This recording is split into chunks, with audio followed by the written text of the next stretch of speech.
ಭೀಮಾ ತೀರದಲ್ಲಿ ಮತ್ತೆ ಗುಂಡಿನ ಸದ್ದು. ವಿಜಯಪುರ ಜಿಲ್ಲೆಯ ಭೀಮಾ ತೀರದ ಚಡಚಣ ತಾಲೂಕಿನ ದೇವರನಿಂಬರಗಿ ಗ್ರಾಮ ಪಂಚಾಯಿತಿ ಅಧ್ಯಕ್ಷ ಭೀಮನಗೌಡ ಬಿರಾದರ ಮೇಲೆ ದುಷ್ಕರ್ಮಿಗಳು 3 ಸುತ್ತು ಗುಂಡು ಹಾರಿಸಿ ಪರಾರಿಯಾಗಿದ್ದಾರೆ. ಭೀಮನಗೌಡ ಬಿರಾದರ ತಲೆ ಹಾಗೂ ಎದೆಗೆ ಗುಂಡುಗಳು ತಗುಲಿದ್ದು ಹಳೆ ವೈಷಮ್ಯದ ಹಿನ್ನೆಲೆ ಈ ಕೃತ್ಯ ನಡೆದಿದೆ ಎಂದು ಹೇಳಲಾಗ್ತಾ ಇದೆ.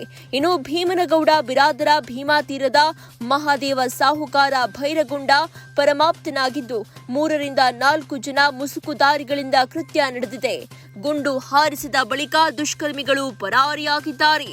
ದೇವರ ನಿಂಬರಗಿ ಗ್ರಾಮದ ಕಟಿಂಗ್ ಶಾಪ್ನಲ್ಲಿ ಕಟಿಂಗ್ ಮಾಡಿಸಿಕೊಳ್ಳಲು ಭೀಮನಗೌಡ ಬಿರಾದರ ಬಂದಿದ್ರು. ಈ ವೇಳೆ ಕಟಿಂಗ್ ಮಾಡುವವನ ಕಣ್ಣಿಗೆ ಖಾರದ ಪುಡಿ ಎರಚಿ ಕೃತ್ಯ ಮಾಡಲಾಗಿದೆ. ಭೀಮನಗೌಡ ದೇಹವನ್ನ ವಿಜಯಪುರದ ಖಾಸಗಿ ಆಸ್ಪತ್ರೆಗೆ ರವಾನೆ ಮಾಡಲಾಗಿದೆ. ಚಡಚಣ ಪೊಲೀಸ್ ಠಾಣಾ ವ್ಯಾಪ್ತಿಯಲ್ಲಿ ಈ ಘಟನೆ ಸಂಭವಿಸಿದೆ.